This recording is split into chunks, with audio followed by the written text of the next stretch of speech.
tous. Donc voilà, 1 heure pour vous présenter la méthode ou l'outil d'Epéris que j'ai essayé donc d'illustrer un maximum, hein, puisque j'ai bien compris que l'idée était de comprendre déjà comment fonctionne l'outil et puis un peu comment on l'utilise. Donc voilà, j'ai essayé de mettre un peu des exemples très concrets de la manière dont on utilise cet outil au quotidien, quels sont les différents suivis, les différentes questions qu'on se pose et comment est-ce qu'on arrive à répondre à nos questions en utilisant cet outil d'Epéris.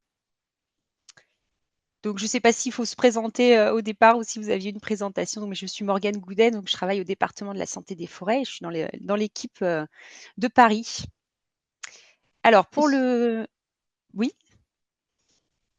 Il y a une petite barre en bas de l'écran, si vous pouvez. alors je la masque. Super. Est-ce que c'est mieux? Oui, Parfait. c'est mieux, désolée. Ouais, pas de souci. Alors pourquoi est-ce qu'on a mis en place cet outil d'Epéris?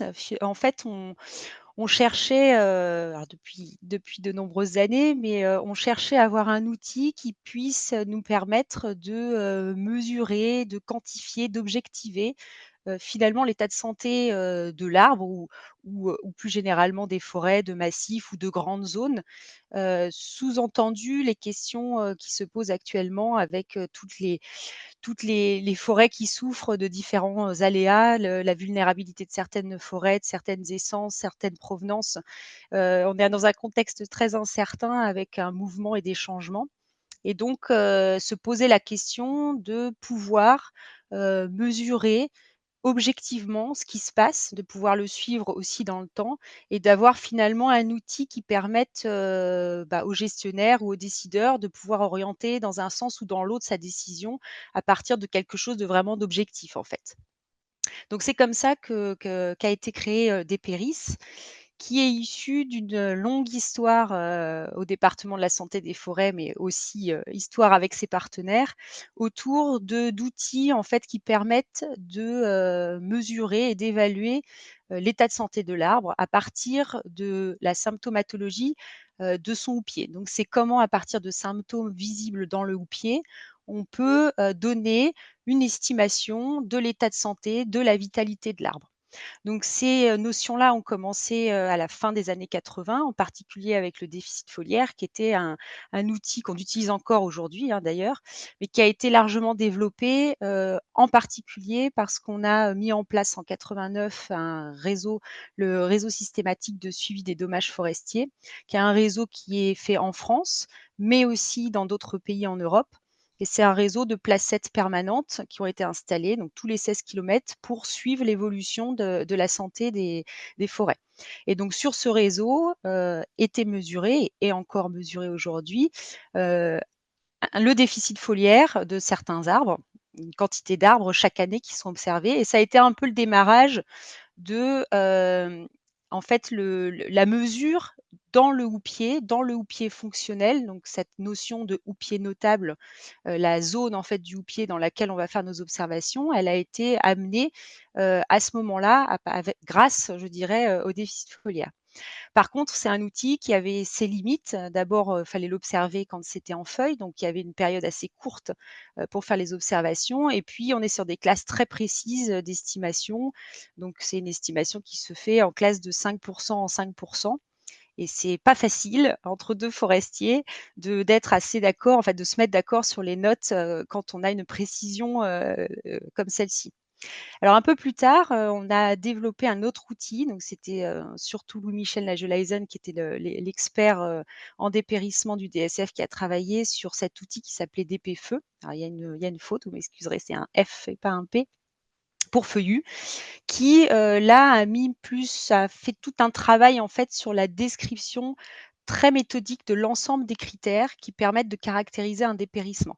Donc on allait voir vraiment, on découpait en petits morceaux le houppier, en plein de critères différents qu'on analysait, qu'on évaluait pour avoir une note d'état de santé ou d'état de dégradation en fait du houppier. Le défaut, c'est que c'était un outil qui nécessitait beaucoup de temps puisqu'il y avait 9 critères à évaluer avant d'avoir une note finale et donc finalement, il a été très peu utilisé, très peu déployé. Il est resté un petit peu pour des études, uniquement utilisé pour des études qui permettaient d'avoir le temps d'observer et de passer du temps, à chaque arbre. Et puis, plus récemment, on a, décidé de s'appuyer sur la mortalité de branche, qui était là intéressant puisque, c'était déjà un organe pérenne. Ça veut dire que, bah, quand la branche elle est morte, finalement c'est un manque pour l'arbre et ça reste dans le temps. Donc c'est vraiment une altération durable du houppier.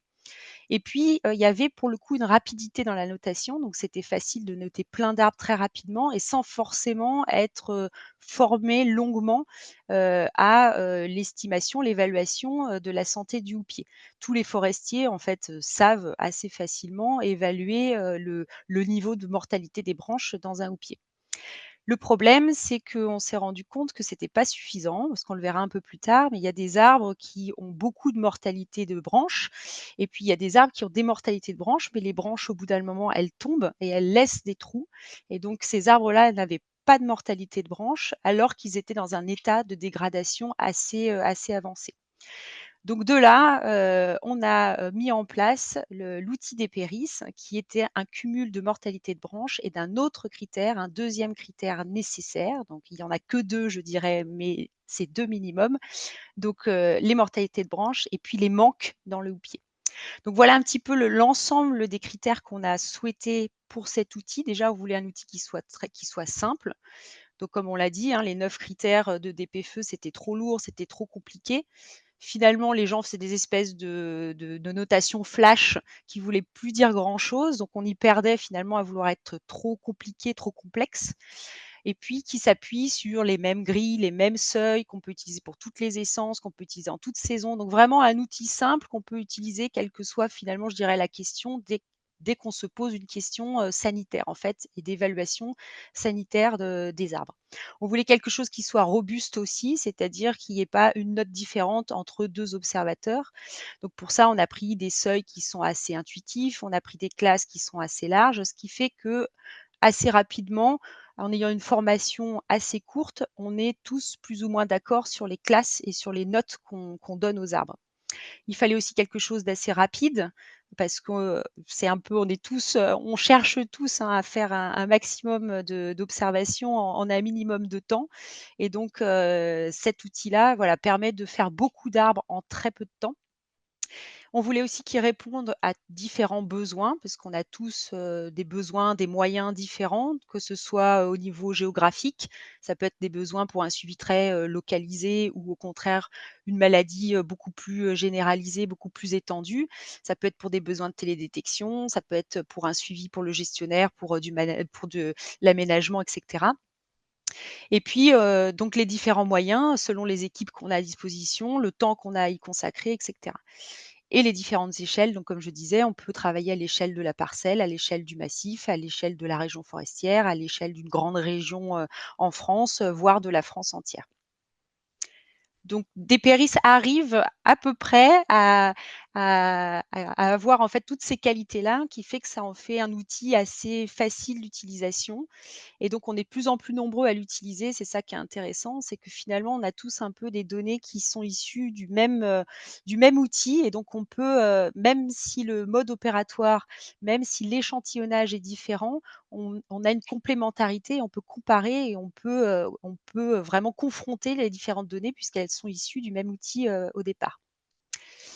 Alors, comment ça fonctionne? Donc c'est, cette note des péris, elle s'appuie donc on le disait sur 2 critères qui sont la mortalité de branche et le manque, donc on dit manque de ramification ou manque d'aiguille. Alors il y a une distinction entre les 2. Là encore, c'est une histoire de côté pratique. C'est que, estimer le manque de ramification, sur un résineux sur le terrain, c'est très compliqué, c'est trop difficile en fait. Donc on prend le manque d'aiguille. Donc là, on note finalement le feuillage, ce qu'on ne fait pas avec les feuillus. Et donc l'idée, c'était, de noter vraiment en dur ce qui va atteindre la vitalité de l'arbre. Donc vous voyez, je vous ai mis 2 exemples et 2 photos à gauche. En fait, c'est une très forte défoliation. Alors c'est impressionnant. Là, on aurait un déficit foliaire très fort. Il y a presque pas de feuilles, tout a été grignoté. Donc ça, c'est du Bombyx, un Bombyx disparate qui, heu, qui quand il est, en phase d'épidémie, peut consommer tout le feuillage, de nombreux, feuillus, mais en particulier du chêne. et donc c'est impressionnant, mais c'est pas très grave. Disons que les feuilles vont se refaire et l'arbre a priori n'aura pas d'atteinte profonde sur son fonctionnement. Alors qu'à droite, vous avez quelque chose de beaucoup moins impressionnant et pourtant là, on a une atteinte beaucoup plus en dur, c'est-à-dire que toutes les branches qui ne sont pas là et toutes les branches qui sont mortes manquent en fait à l'arbre et lui l'empêchent finalement de fonctionner complètement, heu, contrairement au f s'il avait un houppier, complet et complètement formé. Donc c'est vraiment, l'annotation de l'image de droite qu'on cherche à faire et qu'on fait avec des périsses plutôt que l'image de gauche. Alors les mortalités de branches, c'est le premier critère qu'on note. Donc c'est vraiment une atteinte physiologique qui est très importante, en particulier quand les mortalités de branches se situent dans la partie fonctionnelle, donc la partie haute du houppier, et qu'on nomme donc le houppier, notable. Donc ça peut être des grosses branches, ça peut être des branches maîtresses. On voit là en haut à gauche, vous avez, des branches qui ont un diamètre assez important. Ça peut être des tout petits rameaux, beaucoup plus petits, en diamètre, comme on voit sur la photo, en haut à droite. Ça peut être aussi des mortalités qui sont diffuses dans le houppier. Donc on peut avoir, vous voyez en bas à gauche, je ne sais pas si on voit ma souris quand je la bouge, mais on a des mortalités de branches, qui sont un petit peu partout, diffuses dans l'ensemble du houppier. Ici aussi, ici, ou sinon on peut avoir des mortalités qui sont très localisées, comme ici où on a, une branche, qui est morte essentiellement, parce que quand on zoome, on voit qu'il y a d'autres petites branches, mais c'est ce qu'on peut avoir dans le cas d'une descente de cime, par exemple.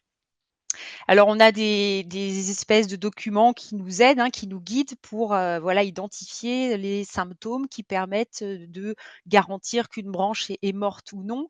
Alors ça paraît, simple quand il y a des feuilles comme on le voit à gauche, mais, l'hiver, puisqu'on peut aussi noter le dépéris, en hiver, c'est un petit peu plus difficile. Alors chaque saison a un peu ses avantages. L'avantage de l'hiver, c'est que tout le sous-étage, n'a plus de feuilles, donc on voit bien les houppiers des arbres qu'on peut noter. Par contre, c'est plus compliqué de noter et d'apprécier la quantité de mortalité de branches. Mais voilà, il y a des histoires de diamètre, il y a les bourgeons, l'absence des bourgeons, il y a l'écorce qui se décolle, et cetera. Donc on a quand même un certain nombre d'indicateurs qui permettent de classer ou non la branche, comme étant morte ou non, et c'est un exercice, là j'ai mis un logo, de jumelles parce que le dépéris se fait obligatoirement avec l'aide de jumelles. C'est le meilleur moyen pour vraiment bien estimer, les 2 critères, la mortalité de branche et le manque de ramification. Et le manque de ramification, donc deuxième critère, donc là, c'est tous les manques qu'il y a, toutes les lacunes qu'il y a, dans le houppier. On le voit bien sur l'arbre qui est central.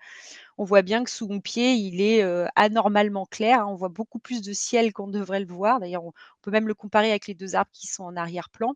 Donc là, on a des manques, même s'il y a pas beaucoup de mortalité de branches, il devrait y avoir beaucoup plus, de ramifications sur cet arbre-là. Donc tous ces manques, ça peut être lié à différentes causes, hein. C'est avec des périsses, on n'explique pas les causes responsables de l'état dans lequel se trouve le houppier. On le décrit, c'est juste une description. Mais ça peut être de différents types, ça peut être, des échancrures comme vous voyez en bas à gauche, là, voilà, on a une belle échancrure, sur la gauche du houppier. Ça peut être des fenêtres, alors plus ou moins marquées. Les 2 arbres à droite, celui d'en bas a beaucoup, beaucoup de fenêtres, on voit bien le ciel à travers. Celui du haut en a un petit peu moins, mais on peut les distinguer quand même un petit peu partout de manière diffuse.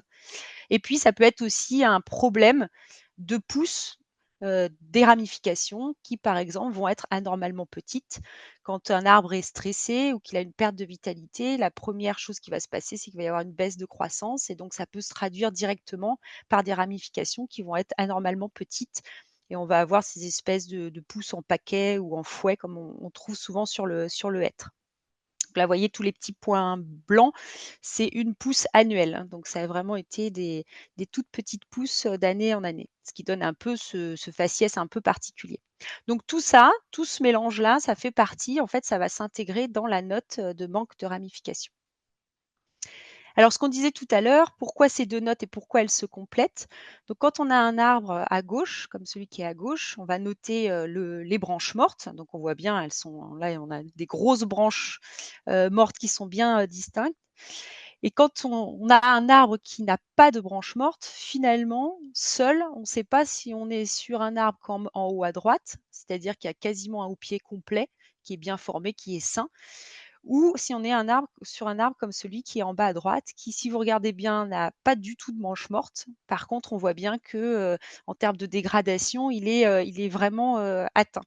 Et donc, c'est bien le manque de ramification qui, en s'additionnant aux mortalités de branches, vont nous donner, en fait, c'est ça l'idée, c'est de visualiser avec ces 2 critères, un peu la tête de l'arbre finalement. Donc on voit bien que en haut, on a un manque de ramification qui est à 0, donc le houppier 0, 0, il est beau, il est bien, l'arbre est sain.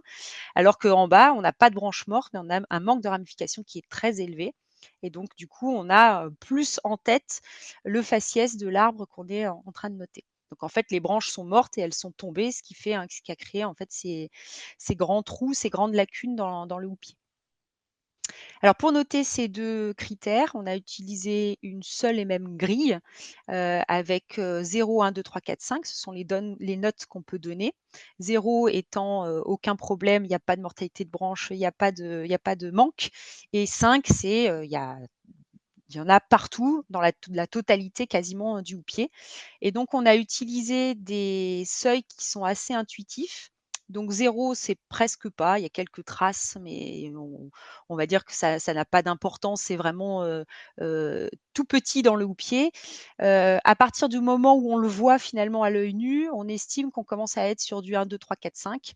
Donc, le 1, bah, c'est léger, c'est en dessous du quart. Le 2, c'est entre le quart et la moitié. Le 3, c'est entre la moitié et les 3/4. Le 4, c'est entre les 3/4 et quasiment tout, et le 5, c'est la totalité ou quasiment la totalité. Donc on a cette grille en fait qui vient assez rapidement, en tête. C'est assez facile finalement de se mettre, en tête les numéros et les seuils puisqu'ils sont vraiment coupés en quarts, et les classes sont très larges. Alors, ça a des avantages et des inconvénients. L'inconvénient, c'est que quand vous avez dans une même classe, vous avez des arbres, l'arbre qui est le plus beau et l'arbre qui est le plus moche, finalement, sont assez différents. Mais, ça rend, les notations robustes, et finalement, être plus dans le détail rend l'outil moins efficace et moins intéressant et moins utile. Donc c'est un espèce d'équilibre finalement entre détailler suffisamment tout en ayant, voilà, des classes où il y a pas trop de doutes, même si à l'intérieur évidemment de chaque classe, on peut avoir des arbres qui ont des faciès assez différents. Alors ces observations, elles se font dans ce qu'on appelle le houppier notable ou le houppier fonctionnel. Donc sur le schéma à gauche, vous voyez, c'est la partie verte des arbres. Donc c'est la partie en fait qui va se trouver à la lumière et qui n'est pas soumise à concurrence. Donc en fait, c'est la partie du houppier qui devrait normalement fonctionner totalement et ne pas avoir de manque, ne pas avoir de mortalité naturelle, contrairement à ce qui est en dessous où on peut avoir des mortalités de branches. On le voit très bien là sur l'arbre par exemple, il y a des branches mortes en dessous du houppier, il y a évidemment des trous et des fenêtres, mais c'est complètement naturel. Par contre, dans la partie haute, il n'y a pas de concurrence ni de feuillage ni de branches, et donc on devrait avoir un houppier complet qui fonctionne, totalement. Donc quand on a un arbre isolé, bah, le houppier notable, c'est finalement tout le houppier puisque tout a accès à la lumière, et quand on est dans un peuplement, bah, c'est la partie haute des arbres dominants ou codominants. Donc on n'observe que les arbres dominants et codominants. Alors voilà pour l'arbre de gauche. Voilà comment on dessine un houppier, notable. Donc c'est assez haut. Souvent, c'est un peu l'impression qu'on a la première fois qu'on fait les notations, de dépérissent. Donc le houppier notable, il est, quand même assez haut dans le houppier, et si on regarde sur le pain à droite, voilà ce que ça donne. Donc on ne va noter que la partie au-dessus de la limite qui vient de se tracer. Et ce qu'on dit souvent sur le terrain, c'est que il faut essayer de cacher le bas avec sa main, pour éviter en fait, à l'œil d'être perturbé, par les manques ou les trous, les mortalités qui sont en bas. Alors j'ai essayé de faire un peu voilà l'exercice, sur papier, mais voilà ce que ça donne, et je sais pas si je trouve que ça donne bien une impression de ce qu'on note et de l'état finalement assez rapidement. On peut voir l'état de l'arbre. Si je vous le remets avant et si on cache après, vous voyez que finalement la partie qu'on va noter sur cet arbre-là, elle est quasiment complète. Donc là, on a un arbre qui est très bien, qui est plutôt sain et qui n'a pas de mortalité de branche et qui a très, très peu de manque d'aiguilles. Alors cet exercice-là, on le fait à partir d'un arbre de référence, parce que c'est pas toujours facile de savoir à partir de quoi est-ce que je dois donner ma note. Quel serait l'arbre, en fait, s'il était, complet? Donc là, je vous ai mis un arbre qui, a priori, est plutôt, il y a pas de mortalité de branches, on voit pas vraiment de manque. Alors il y a quelques fenêtres, mais on pourrait imaginer sans référence qu'on a un arbre qui est assez complet et qui, serait dans les catégories les plus saines. Et quand on met, l'arbre de référence à côté, on voit tout de suite, on a vraiment le contraste en fait se fait tout de suite, où on voit que l'arbre de référence, on voit pas du tout à travers, on n'a pas les branches qui commencent à apparaître. On le voit à gauche là, on voit les branches ici, on peut commencer à les distinguer un petit peu partout. Sur l'arbre de référence, on voit pas du tout, le branchage à travers les feuilles. Donc ça permet, cet arbre de référence, de voilà, de comparer, notre arbre qu'on est en train de noter par rapport à ce qui devrait être s'il était complet. Et donc là, quelques exemples un peu plus contrastés. Vous avez un chêne Cécile en haut à gauche qui est de référence, et puis à droite qui est dégradé, et en bas un sapin de référence et un sapin qui est dégradé. Voilà, ça permet vraiment de mettre un peu en perspective les 2 catégories, sanitaires. Donc ces arbres de référence, on les a décrits. Pour la majorité des essences, enfin on va dire les essences les plus représentées, et on en rajoute chaque année, hein. On fait des fiches supplémentaires pour compléter un peu la liste et la collection. Mais voilà à quoi ressemblent ces fiches. Elles sont, diffusées, diffusables, utilisables. C'est vraiment pour tous ceux qui veulent faire du dépéris. Donc par essence, on a une description du houppier, où c'est un peu ce que je vous disais tout à l'heure. Est-ce qu'on peut voir, les branches ou pas? Sur un pédonculé, par exemple, on voit un peu plus à travers qu'un sessiles. Naturellement, c'est normal en fait qu'il y ait plus de «transparence» entre guillemets. Donc tout ça, c'est décrit précisément essence par essence, et puis ensuite, il y a une espèce de petit book photo où on a mis des exemples: mortalité de branches, manque de ramification, avec, différentes catégories pour, on va dire, s'entraîner un peu et se faire l'œil, aux différentes notes et aux différentes, catégories, sanitaires des arbres pour l'essence en question. Alors l'observation, comment elle se passe? Donc j'ai repris cet arbre qui est assez pratique, assez pédagogique. Donc d'abord on note, on place le houppier notable. Ensuite on va noter, les mortalités de branches. Donc vous voyez qu'il y en a une qui est très visible, hein, c'est celle qui est tout en haut. Mais il y en a, on les voit un peu moins bien, et les cercles sont plus petits. Mais vous voyez qu'il y en a un petit peu aussi, il y a des petits rameaux un petit peu partout autour, qui sont morts, donc qui rentrent aussi dans la note de mortalité de branches. Donc là, on n'est pas sur quelque chose d'anecdotique, donc on n'est pas sur le zéro. On est quand même, sur une représentation assez importante de l'ensemble du houppier s'il était complet. Donc on n'est pas sur du 1, on est au-dessus du quart, mais on n'est pas à plus de la moitié, de mortalité de branche. Donc mortalité de branche 2, et ensuite dans la partie vivante, dans le reste, on va noter quels sont les manques. Donc là, on voit bien, il y a plein de trous, il y a plein d'échancrures, et donc là, c'est le même exercice. Elles sont pas faibles, hein, c'est pas zéro. Elles sont pas en dessous du quart, c'est plus du quart, mais c'est moins de la moitié, donc on est aussi sur un manque de ramification de 2. Voilà comment on procède, pour l'exercice, et à partir de là, on a un abac qui permet de confronter, en fait, le manque de ramification ou d'aiguille et les mortalités de branches, et de donner une note dépéris qui va de A à F. A étant l'arbre de référence qui devient assez rare, et puis, B, c'est les sains, C un peu moins, D un peu moins, E, F, et on considère que la note 5,5, est enregistrée pour, qualifier les arbres qui sont morts. Donc on a, nous, avec notre arbre ici, un 2,2, donc on était sur un arbre de type, D. Donc juste pour remettre un petit peu un exemple, des différentes classes, voilà ce que ça donne en image. Un arbre A, c'est vraiment l'arbre de référence, complet, et nous, on est plutôt autour de cette catégorie-là. On est sur les D, on n'est pas encore sur des arbres extrêmement dégradés, mais on commence à avoir un houppier qui montre des signes quand même de dégradation. Alors exercice faisable en feuilles et aussi hors feuilles, où, c'est pareil, on peut faire les notations, même si encore une fois, il y a des choses plus faciles, et plus difficiles à noter en été ou en hiver, mais l'exercice est tout aussi faisable, et on a aussi des photos de référence qui ont été enregistrées et qui sont disponibles. Alors, une fois qu'on a fait l'exercice à l'arbre, puisque Dépéris, c'est vraiment un outil, d'évaluation qui se fait au niveau de l'arbre. Ensuite, comment est-ce qu'on fait pour utiliser, ces notations-là pour répondre à des questions de santé, sur, ma parcelle, sur, mon massif, sur, ma grande région, comment est-ce que les choses évoluent et cetera.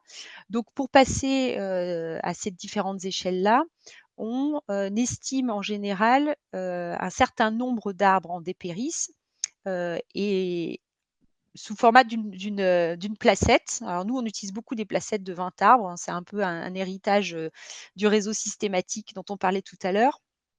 Donc on fait des placettes d'une vingtaine d'arbres, mais ça peut être 15 arbres, ça peut être 30 arbres, hein, ça c'est vraiment, l'opérateur, celui qui crée le protocole qui peut créer, ces placettes. Là, on les crée en spirale, donc c'est-à-dire qu'on choisit nos arbres en tournant, sous forme de spirale. Ça peut être évidemment, linéaire, en U, en ce qu'on veut. Les placettes, elles peuvent être, à surface fixe, elles peuvent être, à arbre fixe. Alors nous, on utilise beaucoup l'arbre fixe parce que finalement, c'est plus efficace sur le terrain, c'est plus rapide et pour nos besoins, c'est souvent ce qu'on utilise. Mais on peut tout à fait, utiliser des périsses, aussi sur un protocole qui se base sur des placettes à surface fixe. Et puis on va les déployer, sur la zone d'intérêt. Alors plus ou moins, là pareil, j'ai mis 2 schémas, en haut il est l'échantillonnage est très dense, en bas il est moins dense. Ça va dépendre, des moyens qu'on a, de la question qui est posée, de l'hétérogénéité du phénomène, sur le territoire qu'on va observer, de la précision, qu'on recherche, la précision statistique et cetera. Donc tout est un peu on peut fabriquer en fait son échantillonnage un petit peu comme on le souhaite ou comme on le peut parfois. Alors je voulais vous montrer à l'échelle du massif, donc ça c'est l'échelle d'après, après la placette. On est, en train et on a fait, en 2020 une grande campagne de ce qu'on appelle le road sampling ou l'échantillonnage bord de route. Donc c'est une campagne d'observation de l'état de santé, d'un massif. Donc en fait, ça se passe, on a la voiture en fait et on va utiliser toutes les routes qui passent à travers le massif et on va s'arrêter dans les peuplements d'intérêt. Donc en 2020, on est passé, dans un certain nombre de chênaies. Donc là, on a un massif où on va s'arrêter à chaque fois qu'on a un peuplement de chênes pour faire un point de relevée. Une fois qu'on s'arrête, on rentre un petit peu dans le peuplement. Donc ça, c'est parce que nous, on voulait éviter les effets lisières. On note une vingtaine d'arbres, donc on fait une placette, on enregistre les données des périsses pour la vingtaine d'arbres. Et puis ensuite, on reprend la voiture et on se déplace autant de mètres ou de kilomètres qu'on le souhaite. Et donc ça, c'est une opération, qu'on a réalisée en 2020 sur un nombre important de massifs et on enregistre les données. Alors on utilise EpiCollect, c'est une application qui est gratuite, qui est en ligne, qui marche plutôt bien pour ce genre d'exercice et donc qui permet enfin c'est une application, c'est un formulaire en fait, hein, où on va renseigner arbre 1 et puis on va enregistrer, la mortalité de branche, la perte de ramification et puis on va passer à l'arbre 2 et cetera et ensuite à la deuxième placette, troisième placette en enregistrant les coordonnées très précisément et en parcourant l'ensemble du massif. Donc voilà ce que ça donne, à l'échelle du massif.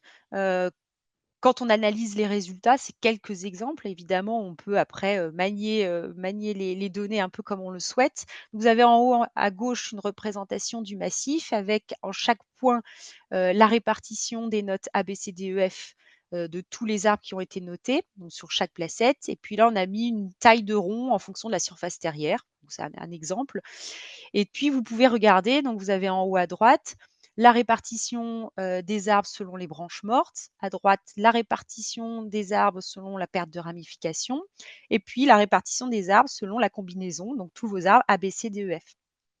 Et ensuite, on peut s'amuser aussi en fonction des catégories de diamètre, par exemple, de voir sur les bois moyens, les gros bois, les très gros bois, comment se répartissent, les notes, des périsses.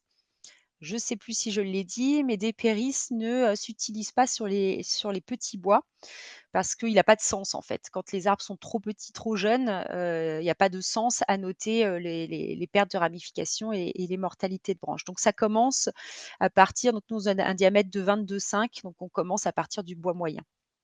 Donc arbre dominant, codominant et à partir du bois moyen. Et puis après, on peut aussi faire des analyses. Donc tout ça, c'est des analyses à l'arbre, mais on peut faire des analyses à la placette. Donc on a des critères, qu'on utilise, beaucoup, qui ont été diffusés dans le guide crise, par exemple, de gestion des forêts, en crise, avec les placettes qu'on considère comme étant dégradées quand elles ont plus de 20 de DEF ou très dégradées quand elles ont plus de 50 de DEF. Et donc vous voyez le camembert en bas à gauche, ça vous donne une idée un peu de la répartition des placettes, sur le massif selon ces 3 critères. Bon, on peut mettre les seuils et les critères, où on veut, on peut présenter les choses, on peut, mélanger A et B, on peut mélanger E et F. C'est vraiment une façon de présenter, ça change pas les données derrière, mais voilà, ça montre un petit peu tout ce qu'on peut faire avec. Et puis nous, on s'est «amusés» entre guillemets à mettre un espèce de thermomètre, vous voyez en bas à droite, de rouge à vert. Où est-ce qu'on pense situer le massif? Est-ce qu'il est plutôt sur le vert, en bonne santé, ou plutôt dans un état, un petit peu plus dégradé, en allant en se déplaçant vers le rouge? Alors, cette échelle du massif, on peut aussi l'utiliser à une échelle départementale. Donc toujours sur cette, grande campagne de road sampling en 2020, on a pu, alors sur l'Allier au hasard, j'ai pris l'Allier, comparer différents massifs qui ont été passés en road sampling en utilisant les notes des péris. Donc vous avez la forêt de Dreuil, la Troncée, Jaligny et Marcenat. Et donc, tout en bas à droite, alors Tronchet a un esthétisme un peu différent, je m'excuse, mais c'est le même principe. Voilà, présenter l'ensemble des placettes sur la carte, mais aussi, bah, comparer, leur état. Quelles sont celles qu'on estime les plus dégradées, ou qui sont dans un état, moins bon, au passage. Et ce qui est intéressant, c'est que, comme le dépérissent, on peut faire beaucoup d'arbres en très peu de temps, on est en capacité de faire ces 4 massifs pendant la même période. Donc ça, c'est un exercice qui s'est fait au cours de l'hiver. Donc, au cours de l'hiver, 2019-2020, les 4 massifs ont été passés en même temps. Donc vous avez un état zéro de, vos massifs en 2020, ce qui peut vous permettre après de revenir, on va en parler, et de voir comment les choses évoluent. Et vous êtes capable au même moment d'avoir une source de données sur, voilà, une surface quand même assez importante et prise à un même moment. Alors voilà tous les massifs qu'on a passés en 2020. Donc là, c'est pareil, on a donné une note, on a une note par massif. Donc on a donné un camembert en fait qui est plus ou moins gros en fonction du nombre de placettes qui ont été relevées, et puis on a mis 3 couleurs, voilà, on aime bien ce système à 3 couleurs, cian, dégradé, très dégradé. Donc vous voyez qu'on avait passé 121 massifs et on est à 72 000 arbres qui ont été observés, en quelques semaines en fait. Donc il y a, je dis «on», c'est, les pôles de la santé des forêts avec les correspondants observateurs de la santé des forêts, donc c'est à peu près 270 personnes sur le terrain, plus des partenaires. On a été, vraiment accompagnés et suivis sur cette enquête. Il y a eu vraiment, beaucoup de monde, de mobilisé, et il faut les remercier parce que c'est aussi grâce à ça qu'on peut avoir autant d'arbres notés en si peu de temps. Alors c'est un exercice qu'on a fait, bon c'est juste pour l'exemple, mais voilà, on l'a fait pour le hêtre aussi, on l'a fait pour les sapinières, en Auvergne-Rhône-Alpes, à un autre moment. On peut décliner cet exercice-là par massif, sachant qu'en Aura, c'était encore un protocole un petit peu différent de choix en fait des zones, à inventorier. Donc on peut imaginer, bien entendu toute une gamme d'échantillonnage selon les besoins. Alors dépéris, ça c'est un point assez important, ça n'est pas un outil qui, permet de faire de la prospective et qui permet de savoir quel va être l'avenir de l'arbre qu'on est en train de noter. Quand vous notez un arbre comme celui qui est à gauche, alors déjà on ne sait pas quelles sont les causes. Pourquoi est-ce qu'il est comme ça? Est-ce qu'il y a eu un biotique? On ne sait pas si c'est parce qu'il y a de la colibie, si c'est parce qu'il y a eu un stress hydrique, et cetera. Mais c'est aussi l'avantage, c'est-à-dire que sans avoir les compétences en santé des forêts, sans être formé en santé des forêts, on peut quand même faire de l'évaluation sanitaire. Et donc, on ne connaît pas les causes et surtout, on ne sait pas comment les choses vont se passer ensuite. C'est-à-dire, soit la trajectoire va être comme en haut, l'arbre va pouvoir se refaire, soit la trajectoire va être comme en bas, bah, il va s'écrouler et continuer à se dégrader et peut-être mourir, soit la trajectoire, je ne l'ai pas mise, mais au milieu, il peut rester comme ça pendant des années. Donc, il n'y a pas de. On a une note à un moment donné, c'est comme une photographie en fait. On voit l'arbre, mais on photographie proprement avec des données l'état dans lequel il est. Par contre, si on veut avoir une idée de l'évolution des choses, c'est tout à fait possible, mais il faut revenir en fait. Donc là, c'est l'exercice qui a été fait, sur cette forêt, sur ce massif. Donc il y a 12 placettes qui ont été installées de manière permanente et sur ces 12 placettes, voilà, on a 200 arbres qui ont été observés de 2010, alors j'ai mis jusqu'en 2021, en, regardant, bah, voilà, les différentes classes. Donc j'ai mis le AB en vert, et puis C, D, E, F. Et ça permet de voir comment les choses, évoluent dans le temps. Donc c'est le seul moyen, c'est de repasser et de renoter et de comparer finalement un état par rapport à un autre pour voir un peu comment les arbres évoluent. Alors là, ce qui est intéressant en plus, c'est que ce sont, les mêmes arbres qui sont observés d'une année sur l'autre. Donc c'est ce qu'on a fait pour le road sampling chain, dont on parlait tout à l'heure. Donc là, on est en ce moment même, on a beaucoup de monde sur le terrain là en ce moment. Le road sampling chain retour donc 5 ans après. Donc on avait fait le premier l'hiver 2019-2020 et là on est en 2025. Donc 5 ans après, on va repasser dans l'ensemble des massifs, chênes qui ont été passés, qui ont été, évalués pour faire une nouvelle évaluation. Donc on repasse sur les mêmes placettes. Alors c'est pas les mêmes arbres, encore une fois, c'est notre choix de protocole parce qu'il y avait une histoire d'efficacité. C'est-à-dire que s'il avait fallu noter tous les arbres, de tous les massifs, ça aurait été beaucoup plus long, on n'aurait pas pu en faire autant. Donc on a décidé de revenir sur les mêmes placettes, mais pas de noter exactement les mêmes arbres. Ça marche très bien, on retrouve assez facilement finalement les coordonnées des placettes sur lesquelles on est passé il y a 5 ans. Vous voyez, à gauche, c'était, la notation donc par placette, vous avez la répartition ABCDEF et puis à droite, la répartition en 2025. Les gouttes bleues, c'est les placettes qui n'ont pas pu être renotées parce qu'en général, la placette avait été exploitée. Vous voyez, il y en a 4 gouttes bleues et sur le reste, on retrouve, les placettes. Alors là, vous avez un massif qui, a pas trop évolué, a pas trop bougé finalement en 5 ans. On voit quelques placettes qui se sont dégradées, il y en a d'autres qui se sont améliorées parce que j'ai vu les données, derrière. C'est pas le cas de tous les massifs bien sûr, mais voilà, c'était pour vous les illustrer un petit peu le travail qui a été fait.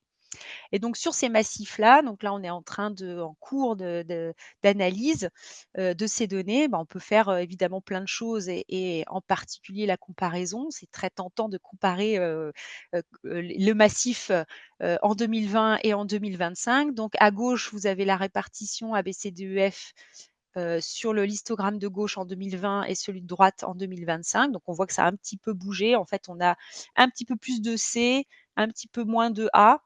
C'est en gros la modification qui a été faite, un petit peu plus de F aussi. Et donc l'idée, c'est bien de répondre, à la question: «Quel est l'état de santé de mon massif?» et puis: «Est-ce qu'il a évolué et dans quel sens?» Donc c'est un peu la phrase là qui est écrite, «L'état sanitaire de cette chênaie a significativement changé, dans quel sens? Amélioré, pas amélioré? Et puis est-ce qu'elle est encore, globalement saine ou est-ce qu'elle est dans un état dégradé?» Et derrière tout ça, vous mettez des chiffres. On sait qu'il y a, 3,6 d'arbres DEF, donc on peut considérer qu'on est globalement sain et cetera et cetera. Sachant qu'il y a, des définitions que nous on transmet qui permettent d'aider à faire ces analyses-là. Bien sûr, on peut mettre les seuils où on veut et on peut mettre son seuil de dégradation un peu, où on veut. Donc c'est un exercice qu'on peut faire aussi par catégorie de diamètre. Donc vous avez, sur les histogrammes du milieu, à gauche 2020, à droite 2025 avec bois moyen, gros bois, très gros bois. Voilà, ça permet de les comparer. Alors là, à l'œil nu, je dirais. Après, on peut faire tout un travail de statistique derrière pour analyser, cette différence et si elle est significative ou pas et si elle est importante ou pas. Donc ça, c'est l'analyse à l'échelle de l'arbre et puis à droite, du trait, vous avez l'analyse à l'échelle de la placette. C'est un peu ce qu'on a trouvé tout à l'heure, ce qu'on a présenté tout à l'heure.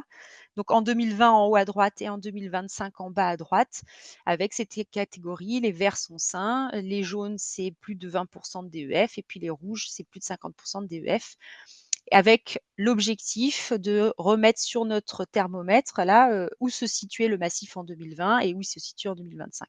Bon, c'est pas du tout, il y a aucun lien, à droite, c'est un massif qui n'est pas celui de gauche et le thermomètre a été fait au hasard, donc il y a pas de lien à chercher, hein. C'était vraiment pour vous illustrer ce qu'on est en train de faire et ce qu'on peut faire en tout cas avec des péris.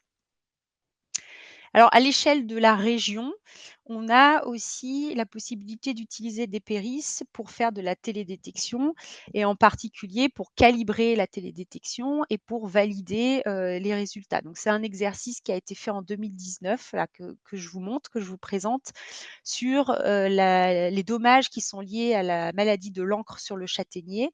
Donc il y a des images Sentinelle-2 qui ont été utilisées et des notes, par placette d'Epéris qui, ont été réalisées en Île-de-France et qu'on permet de calibrer, les images et d'estimer, d'évaluer et de localiser aussi la quantité de dommages et vous voyez que, voilà, la phrase en dessous, la conclusion: «En seulement 4 ans, un tiers des surfaces de châtaigneraies d'Île-de-France», il y avait l'Oise aussi, qui sont dépérissantes. Donc ça permet vraiment d'avoir, de faire une évaluation en fait et de la chiffrer avec évidemment une marge d'erreur qui se calcule.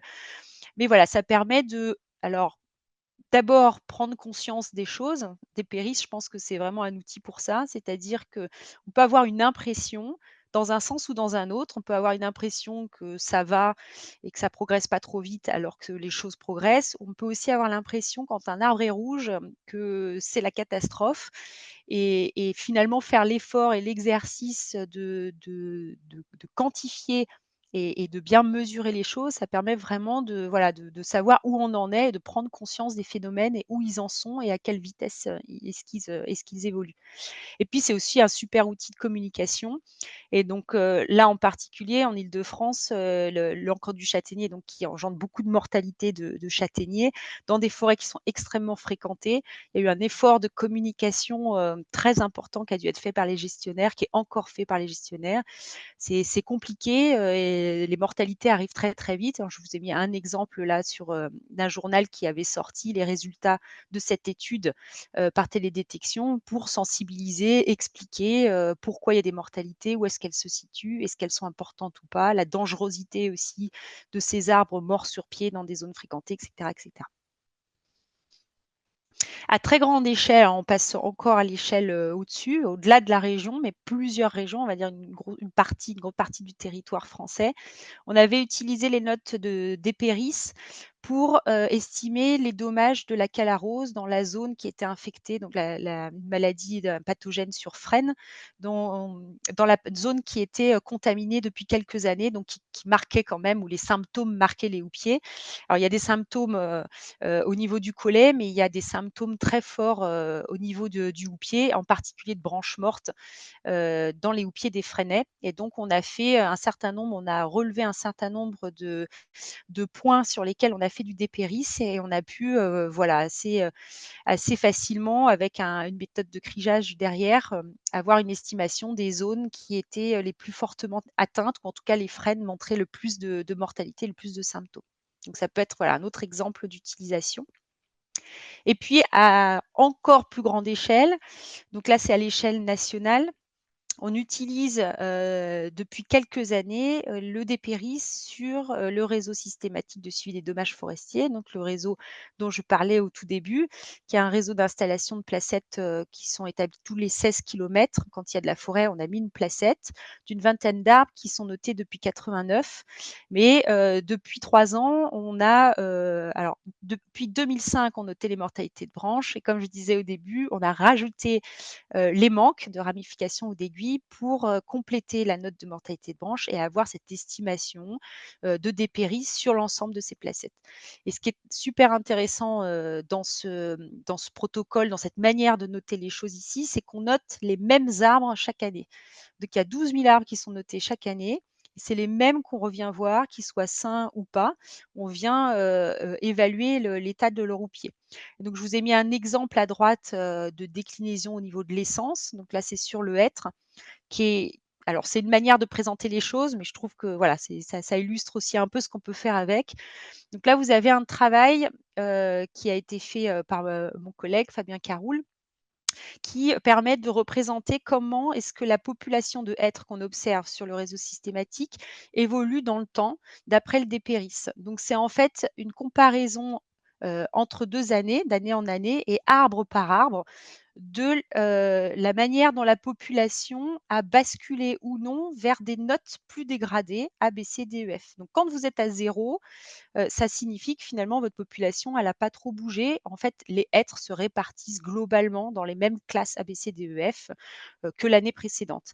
Et quand vous êtes en dessous, c'est le cas entre 2021 et 2022 par exemple, on voit que globalement, les êtres sont passés, ont basculé dans des classes plus dégradées en 2022 qu'en 2021. C'est un peu le cas entre 2022 et 2023. Et vous voyez qu'entre 2023 et 2024, on est sur une situation plutôt stable. Ça, c'est vraiment quelque chose qu'on peut faire parce qu'on note les mêmes arbres, donc on voit comment ils évoluent vraiment dans le temps et c'est finalement aussi un constat qui a été fait par ailleurs, à savoir qu'après 2018, on a les hêtres l'essence feuillue qui a réagi très fortement au stress hydrique et où on était assez inquiet, des houppiers assez dégradés qu'on pouvait observer et finalement on a une situation qui, depuis peu se stabilise et on n'a plus cette dégradation, comme on pouvait l'observer, juste après la période, de sécheresse. Donc ça, c'est intéressant, c'est une autre façon d'utiliser le dépéris et puis à cette même échelle, à l'échelle nationale, l'IGN aussi note, ils s'y sont mis en même temps que nous, puisqu'on communique beaucoup. On est des partenaires, où on échange beaucoup sur ces sujets-là. Donc ils font aussi des observations de dépéris, puisqu'encore une fois, il n'y a pas de cause, à identifier. C'est une évaluation de l'état de l'arbre et tous les observateurs de l'IGN, forestiers, savent très bien et ont une facilité à estimer les mortalités de branches et les manques dans les houppiers.